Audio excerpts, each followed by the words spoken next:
Hello दोस्तों, नमस्कार। स्वागत है आपका हमारे YouTube channel education with Sanghamitra में। दोस्तों, आज इंडियन पॉलिटी के कुछ इम्पोर्टेंट क्वेश्चन लेकर आई हूँ जो बहुत ही इम्पोर्टेंट है, तो बने रहे हमारे साथ। तो बात करते हैं सबसे पहले, संविधान के किस भाग को मैग्ना कार्टा कहा जाता है? कि संविधान के किस भाग को मैग्ना कार्टा कहा जाता है?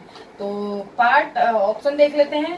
पार्ट 4 ए, पार्ट 3, पार्ट 5, पार्ट 1। ठीक है, तो पार्ट 4 का देख लेते हैं। पार्ट 4 में क्या है? फंडामेंटल राइट्स हैं, फंडामेंटल ड्यूटीज हैं। ठीक है, फंडामेंटल ड्यूटीज हैं। तो कितनी है ड्यूटीज? 11 है।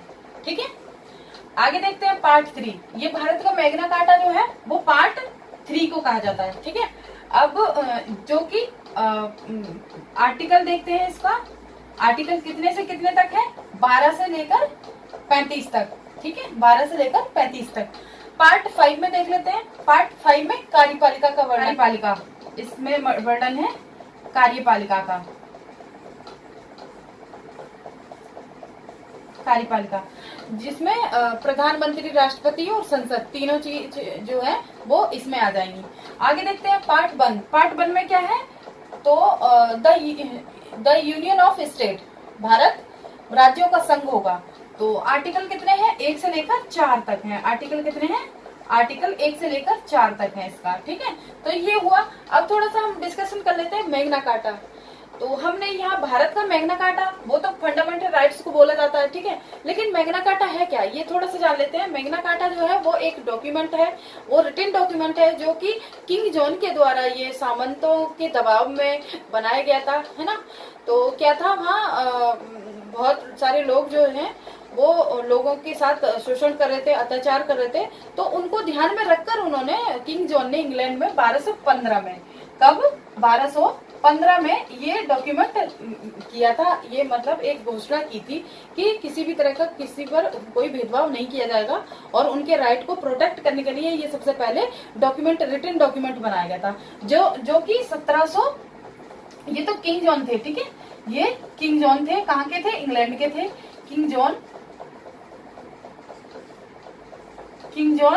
जो कि इंग्लैंड के थे। और 1787, 89 में फ्रांस में भी ये डॉक्यूमेंट को अपनाया गया था। ठीक है, फ्रांस में, है ना, फ्रांस में एक डिक्लेरेशन हुई थी 1779। ठीक है, उसमें भी ये राइट को प्रोटेक्ट करने के लिए एक डिक्लेरेशन हुई थी। तो ये तो मैग्ना कार्टा जो है वो तो वर्ल्ड लेवल पर हो गया, जो कि इंग्लैंड में इसको शुरू किया था किंग जॉन के द्वारा। और ये अब भारत का मैग्ना कार्टा जो है वो फंडामेंटल राइट्स को कहा जाता है, जो कि पार्ट 12 से लेकर 35 तक है। ठीक है, आगे देख लेते हैं संविधान का भाग 3 किससे संबंधित है? तो संविधान का भाग 3 जो है वो फंडामेंटल मौलिक अधिकार से संबंधित है, यानी फंडामेंटल राइट से संबंधित है। ठीक है, आगे और सिटीजनशिप, नागरिकता यानी सिटीजनशिप, तो इसमें ये पार्ट कितने में है? पार्ट 2 है। ठीक है, पार्ट 2 और आर्टिकल जो है मैं लिख देती हूँ, आर्टिकल 5 से लेकर 7 तक। ठीक है, और इसी तरह से ये संघ के राज्य क्षेत्र का भी आ गया। तो पार्ट 1 में आ गया था ये। ठीक है, पार्ट 1 में है और आर्टिकल है 1 से लेकर 4 तक। ठीक है, इसके बाद मौलिक कर्तव्य तो हो गया 1235 तक, 1200 से 35। आगे देखते हैं मौलिक कर्तव्य जो कि 11 है, तो 4th ए है इसमें। जो है मौलिक कर्तव्य कितने हैं? 11 हैं। नेक्स्ट देखते हैं संविधान में मौलिक अधिकारों से संबंधित अनुच्छेद कौन से हैं? तो यहाँ मैंने बता दिया था, तो इसका आंसर ये 1235। मौलिक अधिकारों को लागू करने का दायित्व किस पर है? मौलिक अधिकारों को लागू करने का दायित्व किस पर है? तो 1 और 2 दोनों, यानी उच्चतम न्यायालय और उच्च न्यायालय। सुप्रीम कोर्ट जो है वो रिट जारी करता है, 5 तरह की रिट जारी करता है। ठीक है, 5 रिट्स हैं। आर्टिकल कितना है? 32 आर्टिकल है और 5 तरह की रिट है। ठीक है, 5 तरह की रिट है। ठीक है, इसके बाद और उच्चतम न्यायालय, उच्च न्यायालय हाई कोर्ट हो गया।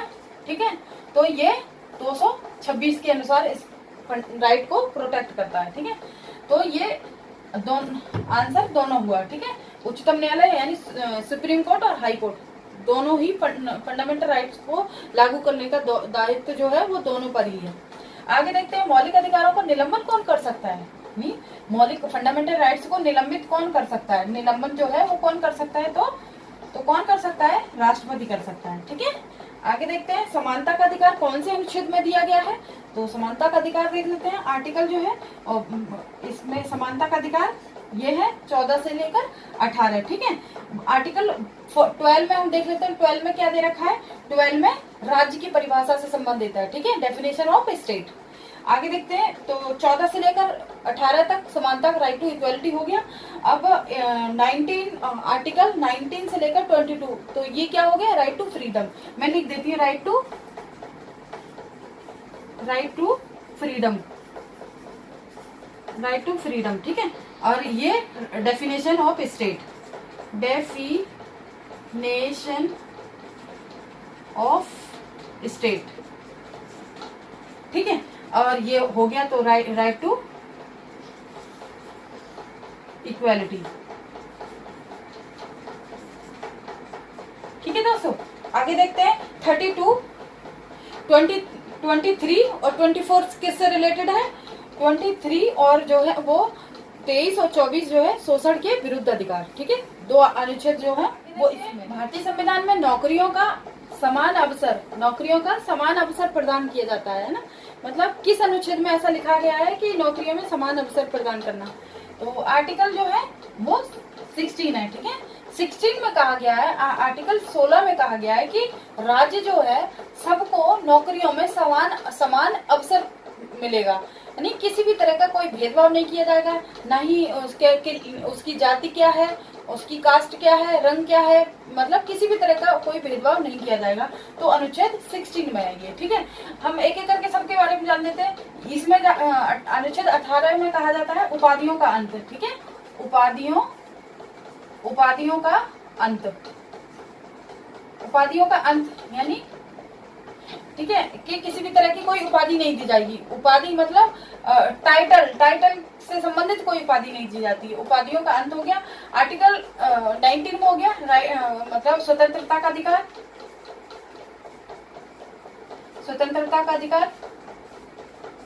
ठीक है, आगे देखते हैं 40 में है समानता का अधिकार।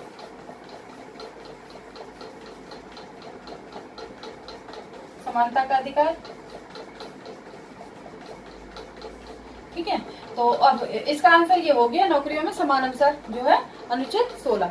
आगे देखते हैं संपत्ति के मूल अधिकार को किस संवैधानिक संशोधन द्वारा हटा दिया गया है। तो पहले फंडामेंटल राइट्स जो थे वो 7 थे, तो है ना 7 थे पहले। तो जो राइट टू प्रॉपर्टी का जो है ना, राइट टू प्रॉपर्टी का, संपत्ति का जो मूल अधिकार जो फंडामेंटल राइट्स था उसे हटा दिया गया था। कब हटा दिया गया था, 44वें संविधान संशोधन में। ठीक है, कौन सा संविधान संशोधन, 44वें संविधान संशोधन में हटा दिया गया था, जो ईयर क्या थी, 1978 थी। ठीक है, तो अब जो आर्टिकल जो है वो 19A में था, पहले 19(1) में था, आई में था, उसके बाद अब कितने में कर दिया गया है, आर्टिकल 300A। ठीक है, ये आर्टिकल जो है, तो ये क्या है, एक लीगल राइट है, ये मौलिक राइट नहीं है, फंडामेंटल राइट नहीं है, ये जो है वो लीगल राइट है। ठीक है, कानूनी अधिकार है, लीगल राइट है ये। ठीक है, तो 44वें संविधान संशोधन किया गया था 1978 में।